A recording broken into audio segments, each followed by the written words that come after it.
వివేకానంద రెడ్డి గారి హత్య కేసుకు సంబంధించిన అంశాన్ని మరొకసారి గుర్తు చేశారు ముఖ్యమంత్రి నారా చంద్రబాబు నాయుడు గారు. అప్పుడు మొదట్లో వివేకానంద రెడ్డి గారి మర్డర్ జరిగితే దాన్ని గుండుపోటుగా చిత్రీకరించే ప్రయత్నం చేశారు.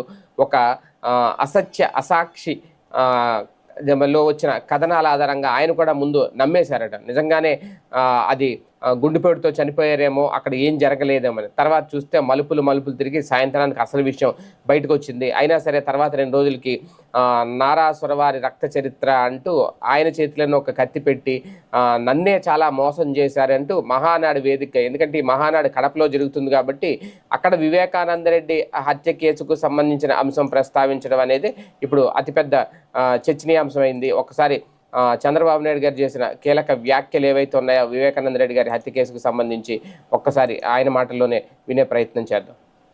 వివేకానంద రెడ్డి మర్డరు నాలాంటి నాయకుడిని